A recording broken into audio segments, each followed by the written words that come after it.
Contrairement au dispositif américain déployé le long des côtes colombiennes, le dispositif français fait appel au travail de fourmis des douaniers sur les eaux territoriales. Pas facile de fouiller à fond des milliers de bateaux de plaisance sans provoquer la réaction de ces mêmes plaisanciers. Bonsoir. Qui êtes-vous? La douane française. J'ai vu le drapeau néerlandais? Non, c'est le drapeau hongrois. Ah, la Hongrie. Oui, Hongrie. On cherche juste de la drogue. Pas de problème? Allez-y, tous les noms des passagers sont là. Tous les noms? Vous pouvez prendre la liste, mais faites vite. Hein.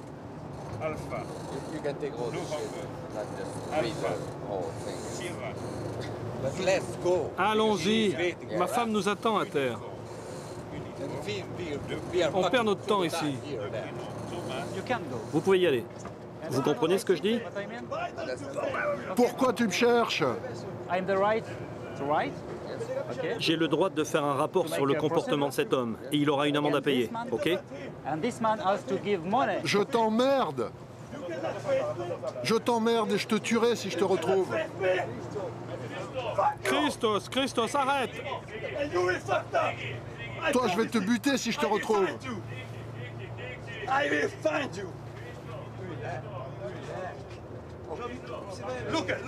Mais regardez l'état de ma cabine. Viens voir un peu l'état de ma cabine. Toi, le chef, là. Mais c'est pas justifié tout ça, c'est mes objets à moi. Il n'y a rien à découvrir.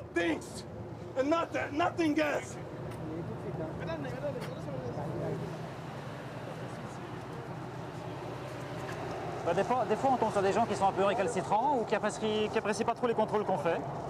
Donc ça se passe comme ça se passe. On essaie de leur faire comprendre que c'est notre métier et que de toute façon, ils n'ont pas le choix. Depuis plus de 15 ans, les grosses affaires ont lieu hors des eaux territoriales, au large, très loin sur l'Atlantique. Avec 34 tonnes saisies en 2004, les frégates espagnoles, par exemple, y sont très actives. La marine française rêve à son tour de s'interposer plus souvent et de réussir quelques gros coups. La route de l'Europe reste encore perméable. Aux côtés de ses partenaires européens, la France s'emploie à mieux la baliser.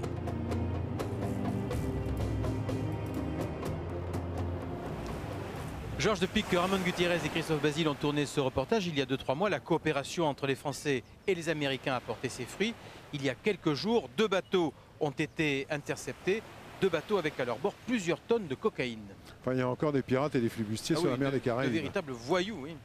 Philippe, vous avez remarqué ce 3-mâts qui est à l'ancre dans la baie? Oui, beau bateau. Eh ben, je vous propose d'aller à bord puisqu'on va retrouver Sophie Bon. Eh ben, ça ne m'étonne pas d'elle.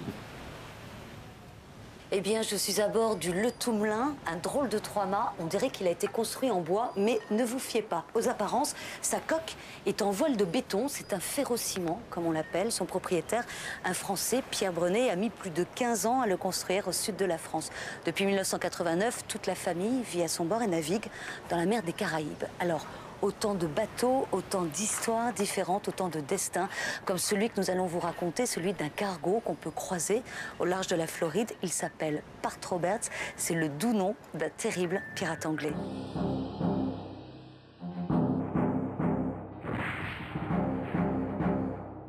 Au large de la Floride, par le travers de Miami Beach, croise un étrange cargo. Il porte le nom d'un célèbre pirate des Caraïbes, Bart Roberts. Homme d'affaires de Palm Beach, Arnie Gemino s'occupe habituellement, pour des clients fortunés, de la décoration de bateaux et d'avions. Son dernier coup de folie a réussi, transformer un baliseur en super jouet de luxe pour des croisières autour du monde. Bienvenue à bord du Bart Roberts. C'est l'un des plus grands super yachts du monde. Vous découvrez ici le vaste salon et je vais vous montrer quelques-uns des aspects intéressants du travail que l'on a fait à bord de ce merveilleux bateau. Ce salon fait 18 mètres de long, 12 de large, plus de 200 mètres carrés et les plafonds sont à 3 mètres. Le sol a été recouvert de briques posées en épi. Ce qui est intéressant avec ce navire, c'est qu'il était avant un bateau des gardes-côtes canadiens, poseur de bouées.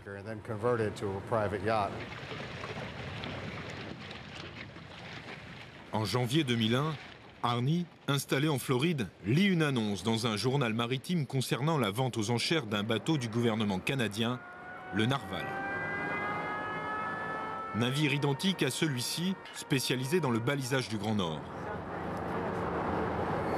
À la vue du bateau, c'est le coup de foudre pour Arnie. D'un pont rouillé réservé aux manœuvres rudes du balisage, il veut en faire un super yacht d'exploration, avec pont en teck et piscine chauffée.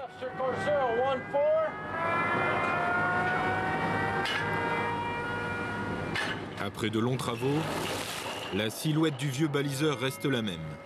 Mais la grue qui à l'époque servait à lever des blocs de béton va changer de fonction. Au mouillage dans une île des Bahamas, c'est l'une des annexes du bord qui est mise à l'eau. C'est une grue qui peut lever 25 tonnes. Ce bateau-là ne pèse que 6 tonnes.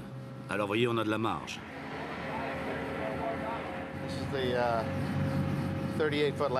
C'est l'un de nos tenders. Il ressemble à une péniche de débarquement et on l'utilise habituellement pour les passagers et de l'équipage, mais aussi pour transporter un 4x4 jusqu'à la plage.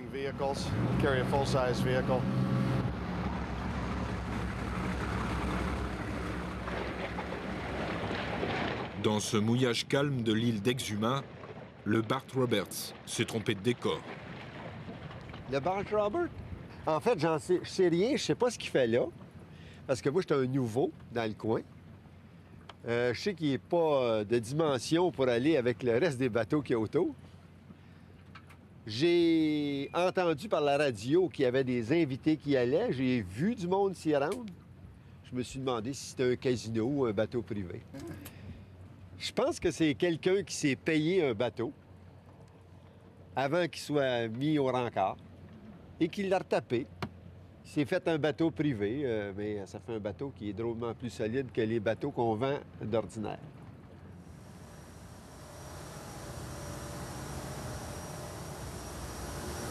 Proposé pour le voyage, mais aussi à la vente, tout doit se séduire à bord.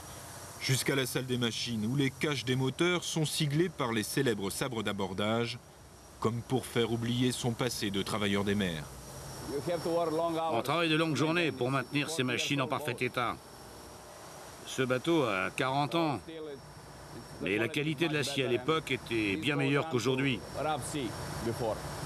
Ce bateau a déjà connu pas mal de tempêtes. J'ai confiance. Avec un bateau neuf, on ne sait jamais ce qui peut arriver. C'est en mer qu'on découvre les problèmes. Il a été renforcé pour affronter la glace. Il n'y a pas grand-chose sur cette planète qui puisse lui faire du mal.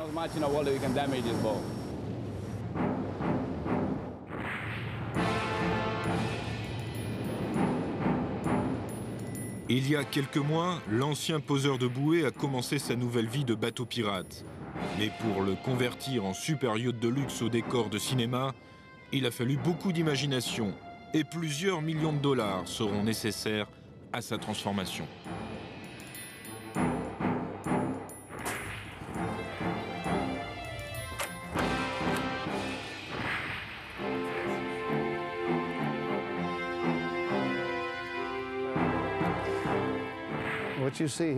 Cette chambre est la chambre du propriétaire. Toutes les chambres à bord portent le nom d'un pirate célèbre.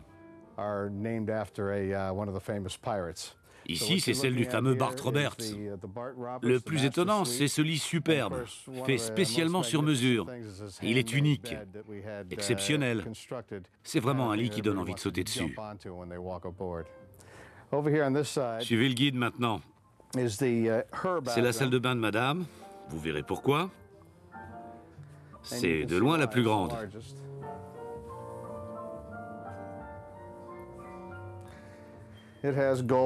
Les robinets sont en or, il y a un jacuzzi bien sûr. C'est vraiment très confortable. Vous avez même des toilettes avec vue sur mer.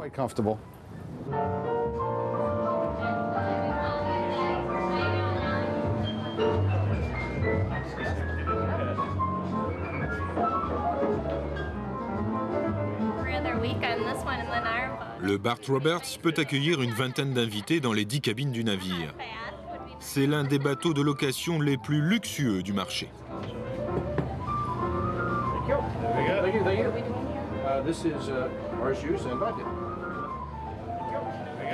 Le bar, la piste de danse, mais surtout une cheminée pour les longues soirées d'hiver. Cette cheminée que vous voyez là pèse plus de 14 tonnes. Et chaque pierre a été scellée par une pièce de fer sur une structure en acier pour que tout l'ensemble reste stable en mer en cas de tempête.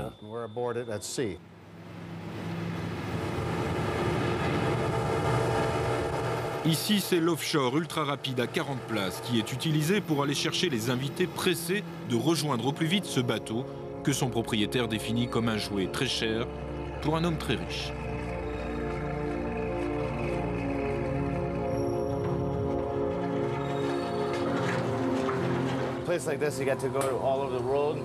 Avec un bateau comme celui-là, on fait le tour du monde.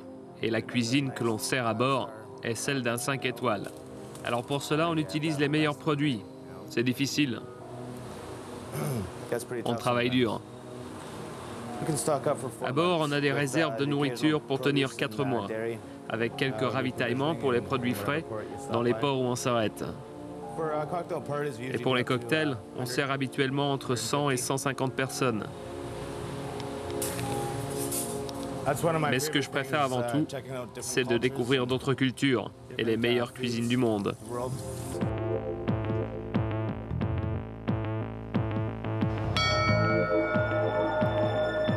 Sa fascination pour le monde des pirates est totale. Le jour où Arnie reçoit à Monaco le prix de la meilleure rénovation de l'année, lui et son équipage se déplacent déguisés en pirates d'opérette au milieu des smokings.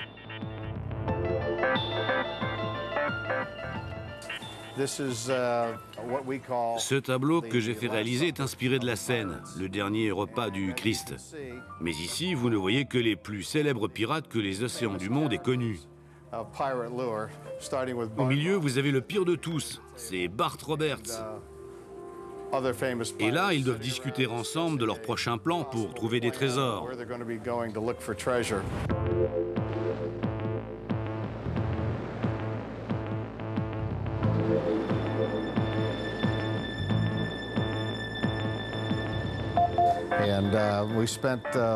On a investi beaucoup de temps et d'argent pour refaire ce navire. Notre projet, c'est de faire du charter et le tour du monde jusqu'à la vente du bateau. Après cela, je verrai si j'en refais un autre. C'était un projet un peu fou et je suis pas sûr d'avoir les tripes pour une autre aventure comme celle-là. Mais bon, après l'avoir vendu, je changerai peut-être d'avis.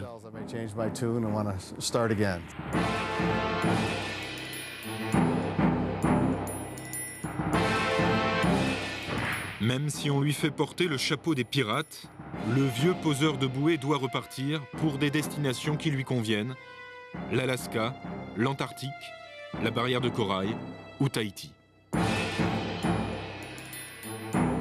D'après Arnie, la famille royale saoudie et quelques industriels européens, dont il tait les noms, ont déjà montré leur intérêt pour le bateau pirate.